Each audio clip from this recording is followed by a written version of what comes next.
সংক্ষেপে আমি আপনাকে একটা কথাই বলতে চাই, প্রেমে পড়ে গেছি আপনার। আপনার মতো একজন সেন্সিবল মানুষের থেকে এটা এক্সপেক্টেড না। সে মর্নিং শুভ। আমার বুঝতে ভুল হয়ে গেছিল। ভবিষ্যতে কোনো ভুল বোঝাবুঝি নিয়ে কোনো সম্পর্ক তৈরি করতে যাবেন না, তাতে সম্পর্ক হারাবেন আর ভালো বন্ধু। মানুষটাকে ইনোসেন্ট পেয়ে তার মনের সাথে এভাবে খেললি অলকা? যে মানুষটা তোকে বাঁচাতে নিজের প্রাণের পরোয়া করেনি, তার বিশ্বাস তুই এভাবে ভেঙে দিলি?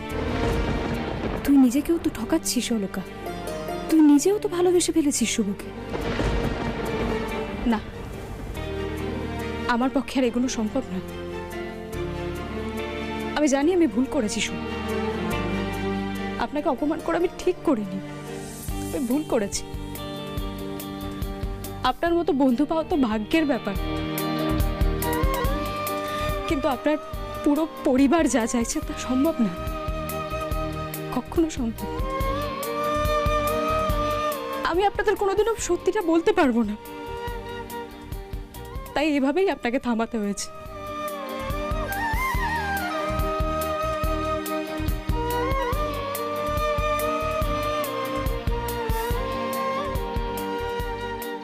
আপনারা আমার সম্পর্কটা এখানেই থাক।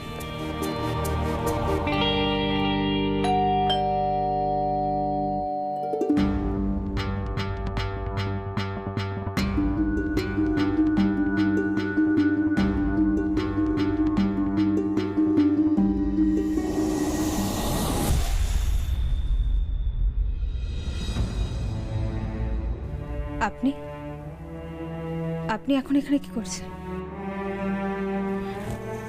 ভেতরে আসুন।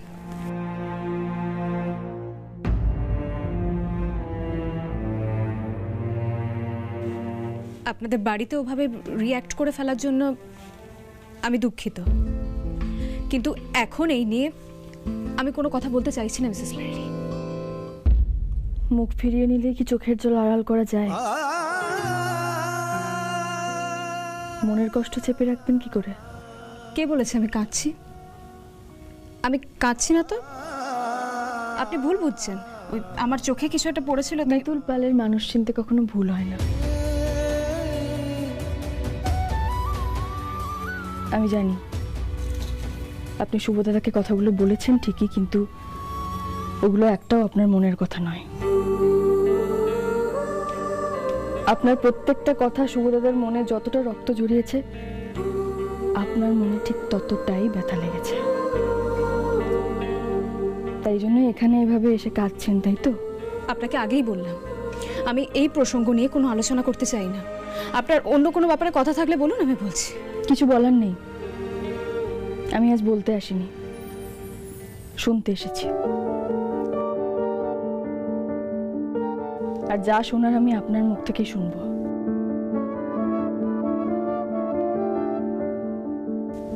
সত্যি আপনি শুভদাদাকে ভালোবাসেন না? শুভদাদার কথা ভাবেন না? আমি আপনার কাছ থেকে জানতে চাই ম্যাডাম, সত্যিকারের আপনার মন কি চাই সেটাই আমি শুনতে এসেছি। সে তো আমিও বুঝে উঠতে পারছি না যে আমার মন কি চায়। সত্যি আপনার শুভদাদার জন্য কোনো অনুভূতি নেই? চুপ করে থাকবেন না ম্যাডাম, আপনাকে বলতে হবে। একটা মানুষ আপনাকে মনে প্রাণে ভালোবেসে ফেলেছে, তাকে যদি আপনি ফিরিয়ে দেন তাহলে ফিরিয়ে দেওয়ার কারণটাও তো আমাদের বলতে হবে। কোনো অনুভূতি নেই আপনার? না, অনুভূতি নেই, কোনো অনুভূতি নেই। কি ভাবেন উনি নিজেকে? দুদিন ভালোভাবে কথা বলেছি বলে উনি দুম করে সবার সামনে বলে বসলেন যে আমাকে ভালোবাসেন। আমি ওনাকে ভালোবাসি না। যদি সত্যি ভালোবাসেন না, তাহলে হাসপাতালে শুভদাদার জন্য সেই রাতটা থেকে গেলেন কেন?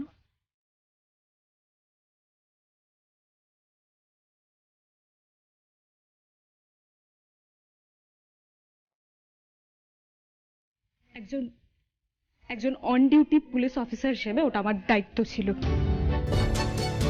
কারণ আমি সামনে থাকাকালীনই অ্যাক্সিডেন্টটা হ্যাঁ, ওই হয়েছিল জন্য ওনার। ঠাকুরের সামনে শুভদাদাকে নিয়ে যে প্রার্থনা করে গেলেন, সেটাও বুঝি অন ডিউটি পুলিশ অফিসার হিসেবে আপনার দায়িত্ব ছিল। আচ্ছা ম্যাডাম, পুলিশের দায়িত্ব পালন করতে গেলে চোখে জল আনতে হয় বুঝি? ঠাকুর, তুমি কেন বারবার আমায় এভাবে পরীক্ষার মুখে ঠেলে দিচ্ছ? ওনাকে আমি কি করে সব সত্যিটা বলি?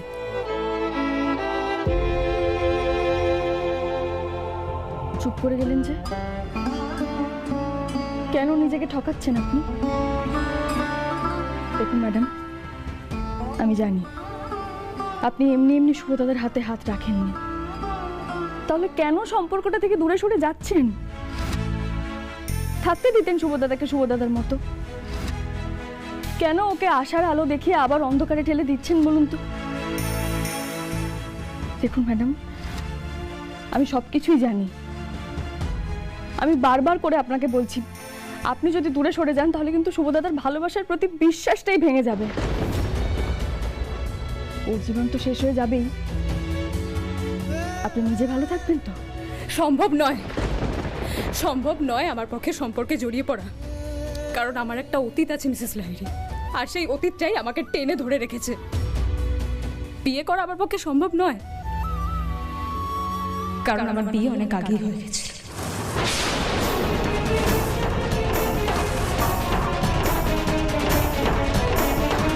আপনি বিবাহিতা? ছিলাম কোনো এক সময়। ছিলেন মানে? মিসেস লাহিড়ী, আমার বিয়ে হয়েছিল ঠিকই, কিন্তু স্থায়ী হয়নি। আমার ডিউটি, আমার কাজ, তার উপর আমার ইগোর সমস্যা, সব কিছু মিলিয়ে আমি বিয়েটাকে টেকাতে পারি। আমি চেষ্টা করিনি এমনটা না, আমি অনেক চেষ্টা করেছিলাম, কিন্তু আমি সম্পর্কটাকে বাঁচাতে পারিনি। আমার নতুন ঘর সংসার একটা দমকা ঝড়ে সব কিছু উড়ে গেল, তাই নতুন করে আর সম্পর্কে জড়াতে আমি চাই। আমি বুঝতে পেরেছি ম্যাডাম, পুরনো সম্পর্কটাকে আপনি এখনো ভুলতে পারেননি, কিন্তু যে চলে গেছে সে তো আর ফিরে আসবে না বলেই চলে গেছে। আপনি যদি এভাবে অতীতটা আঁকড়ে ধরে বসে থাকেন তাহলে ভবিষ্যতের দিকে দেখবেন কি করে? অতীতটাই এত ভয়ঙ্কর ছিল যে সেটা এখনো আমাকে তাড়া করে বেড়াচ্ছে। ভবিষ্যৎ নিয়ে ভাবার সময় আমি পাই না। এই বিয়ে থেকে আমার এত খারাপ অভিজ্ঞতা হয়েছিল যে সম্পর্কের নামটা শুনলে আমার মধ্যে একটা ট্রমা কাজ করে। আমি নতুন করে আর কোনো সম্পর্কে জড়াতে চাই না। কেন ম্যাডাম? আপনার মতো একজন দাপুটে পুলিশ অফিসার এইভাবে ভয় পেয়ে পিছিয়ে গেলে চলবে? আপনি সবটা জানেন না তাই এই কথা বলছেন মিসেস লাহিড়ী। আবার সেই ইগোর লড়াই, আবার সেই ডিভোর্স। একজন দাপুটে পুলিশ অফিসার বলে যাকে জানেন আপনারা, বিয়ের পর সংসার করতে গিয়ে তারও যে কি ভয়ানক অভিজ্ঞতা হয়েছিল তা যদি আপনি শোনেন, সম্পর্কের ওপর থেকে আপনার নিজের বিশ্বাস টলে যাবে। ওই ভয়ানক দিনগুলোকে আমি আর ফিরিয়ে আনতে চাই না। আমি বুঝতে পারছি ম্যাডাম, কিন্তু জীবনের সব অভিজ্ঞতাই খারাপ হয় না। জীবনের সবকটা দিনে কি চিরকাল সাদা কালো থাকে? না, কিছু কিছু দিনে জীবনের সমস্ত রঙও ঢেলে দেওয়া থাকে। সেটাই তো ভয় হয় আমার, কারণ আমার জীবনে যতটুকু রং আছে সেইটুকুও যদি চলে যায়। যাবে না, আমি আপনাকে বলছি, আপনি বিশ্বাস করুন আমাকে, শুভদাদা এমন মানুষই নয়। আপনি একবার শুভদাদার হাতটা ধরে দেখুন, আপনি ভালো থাকবেন, শুভদাদাও ভালো থাকবেন, আপনারা দুজনেই খুব ভালো থাকবেন। আমি একাই অনেক ভালো আছি, আবার সম্পর্কের মধ্যে জড়িয়ে আমি নিজের ভালো থাকাটাকে বিসর্জন দিতে পারবো না। আর আমার জীবনের সাথে শুভর জীবনটাকে জড়িয়ে আমি ওর জীবনটা নষ্ট করতে পারবো না। আপনি আমাকে ভুল বুঝবেন না, আমার পক্ষে এর থেকে বেশি কিছু করা সম্ভব না। আপনি বাড়ি গিয়ে শুভকে বুঝিয়ে বলবেন, আমার দিকটা বলবেন, তাহলে আশা করি উনি বুঝবেন। আমার পক্ষে আর কিছু করা সম্ভব না। Excuse me.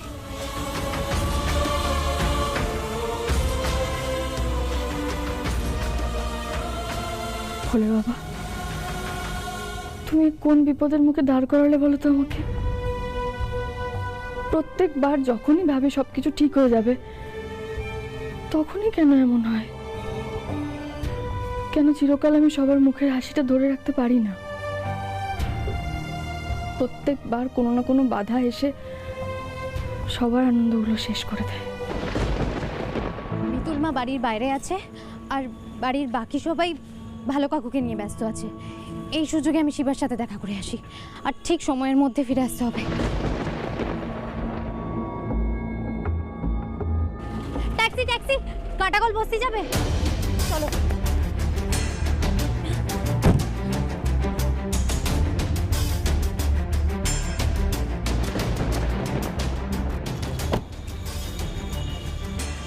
গুগলি না? এত রাত্রে একা একা ট্যাক্সি নিয়ে কোথায় গেল? ওই ট্যাক্সিটাকে ফলো করো তো, তাড়াতাড়ি চলো। হ্যাঁ, নজরের বাইরে যেতে দিও না।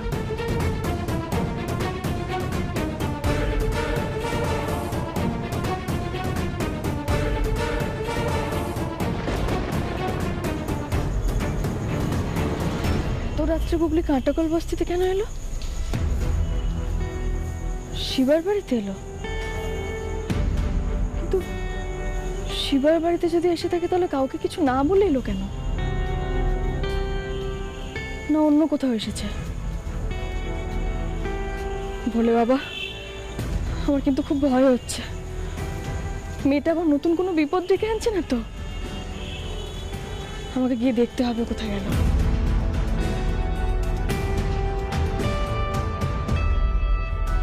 কি হয়েছে গুগলি তোর?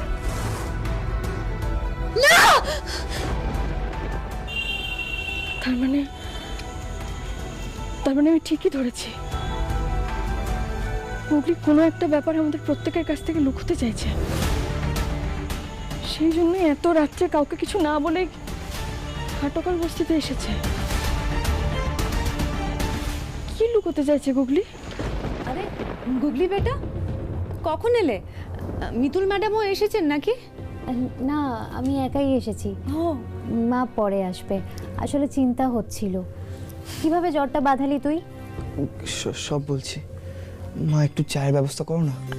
হ্যাঁ, তোরা গল্প কর, আমি চা করে আনছি। চল আমিও যাই।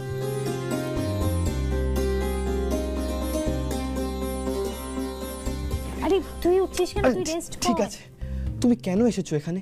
আরে তোর জন্যই আমার চিন্তা হচ্ছিল। আরো বেশ কিছুদিন তদন্ত চলবে, কিন্তু তা বলে এই অবস্থায় তোকে একা কিভাবে ফেলে দি বল? আমরা কি ধরা পড়ে যাবো গুগলি? কিচ্ছু হবে না, তুই একদম টেনশন করিস না। আমি আছি তো, দরকার হলে আমি নিজে সমস্ত দোষ স্বীকার করে নেব। কি দোষ স্বীকার করবি তুই গুগলি?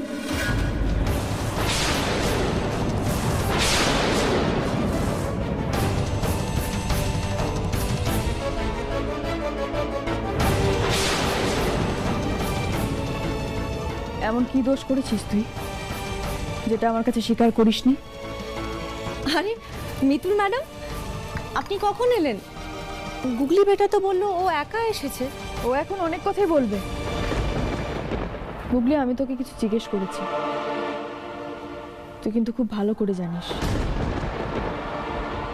আমি ভালোর খুব ভালো।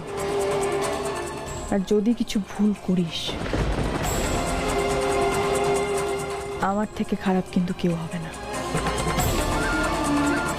কি করেছিস তুই?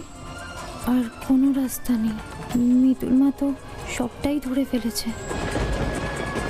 কিন্তু আমি শিবার উপর কোনো দোষ আসতে দেব না, সবটা নিজেই স্বীকার করে নেব।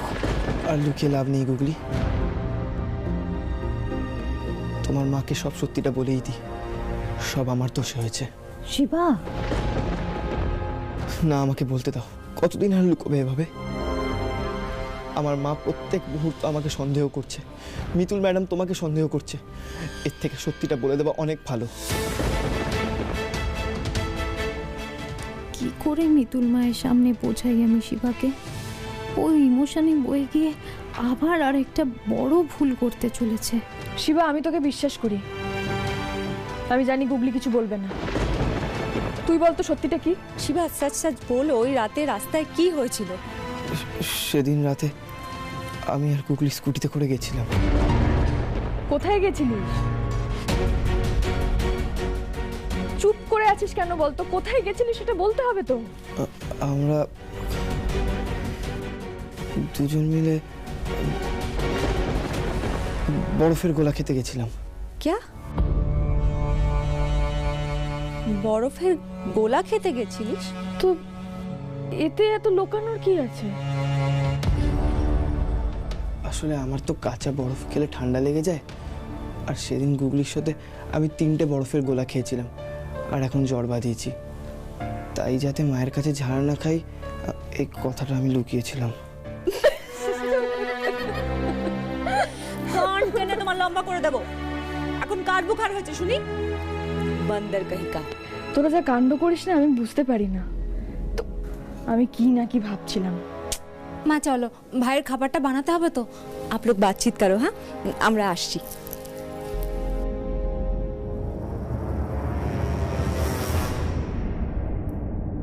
শিবা, যদি কখনো মনে হয় কিছু ভুল করেছিস, কখনো সেটা মনের মধ্যে লুকিয়ে রাখবি না। তাতে নিজেরও ভয় বাড়বে আর জটিলতাও আরো বাড়বে। মায়ের কাছে গিয়ে সবটা স্বীকার করে নিবি, বুঝেছিস?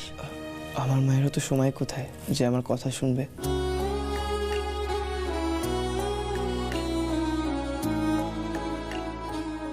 আসলে তোর মা তো ব্যস্ত মানুষ, কাজ নিয়ে ব্যস্ত থাকেন। আচ্ছা, সেরকম হলে তুই আমাকে বলবি, আমিও তো তোর মায়েরই মতন।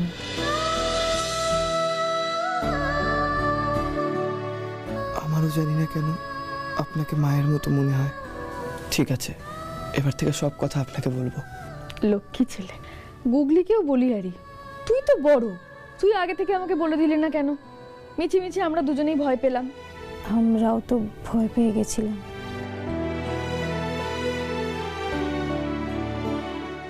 অবশ্য তোদের আর দোষ কোথায়? রণদাদা মারা যাওয়ার পর থেকে পুলিশ মিছিমিছি যা হেনস্থা করা শুরু করেছে, সবকিছুতেই ভয় লাগে। মিতুল মা, তোকে আমি কি করে বোঝাই? তুই ভুল নোস, তোর আশঙ্কা মিথ্যে নয় মিতুল মা। মিতুল, হ্যাঁ বলছি অফিসে আছি এখন। এখন এত তাড়াতাড়ি? হ্যাঁ, অনেকগুলো কাজ আছে। এতদিন আমাদের বলতে যা গেল, ফাইলগুলো আপডেট করতে হবে, অফিসে গিয়ে অনেক কাজ আছে বুঝলে। অফিসে আগের মতো সাজাবো। যাকে ভালোই হলো, শুভদাদা তো এই সময় অফিসে বেরোয়। তাই তো। তাহলে তুমি এক কাজ করো, তুমি শুভদাদাকে অফিসে নামিয়ে দিয়ে তারপর যেও। একা আজকে যেতে দেওয়া যাবে না ওকে। ছেলেটা বলতে যা গেল, আমি ডাকছি ওকে। শুভ, শুভ, শুভ। মিতুল, কি ব্যাপার বলো তো? এত করে ডাকছি, নামছে না? সেটাই তো ভাবছি। শুভদাদা, শুভদাদা। শুভ, কি হয়েছে রে? শুভদাদা, দেখো কখন থেকে ডাকছি, শুভ কেউ নামছে না। আচ্ছা দাঁড়াও, আমি গিয়ে ডেকে আনছি। হ্যাঁ যত। ওই তো ভালো কাকু এসে গেছে।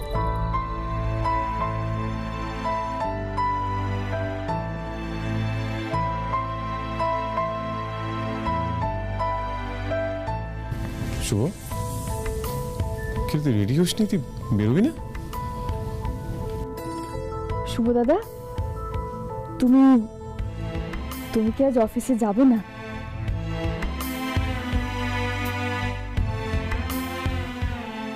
শুভ,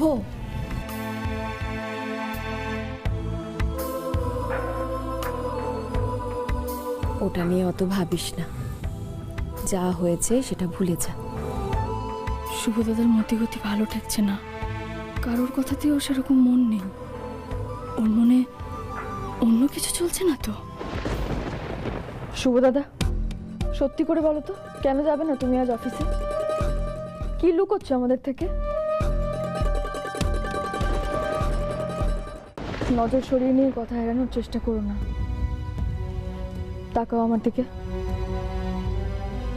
বলো না কি লুকোচ্ছ? হ্যাঁ মিতুল, আমি বলবো ভাবছিলাম, কিন্তু আসলে ব্যাপারটা তুমি এরকম কেন করছো শুভদাদা? শান্ত হয়ে বলো কি বলতে চাও। দাঁড়াও, আমি দেখছি। যা তো। হরে কৃষ্ণ। মা, শুভজিৎ লাহিড়ী কি বাড়িতে আছেন?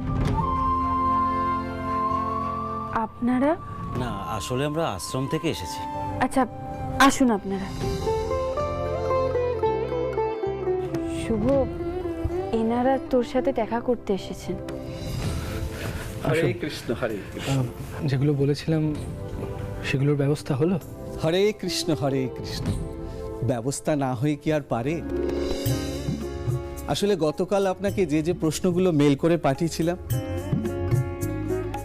সেই সমস্ত প্রশ্নের উত্তরগুলো আপনি এত সুন্দর করে লিখে পাঠিয়েছেন, যেগুলো পড়ে আমাদের গুরুদেব মুগ্ধ হয়ে গেছেন। জীবন সম্পর্কে আপনার এত সুন্দর বোধ, এত সুন্দর দর্শন। গুরুদেব বলেছেন আপনি যদি আমাদের আশ্রমের আশ্রমিক হন তাহলে আমরা সত্যি ধন্য হব। হরে কৃষ্ণ।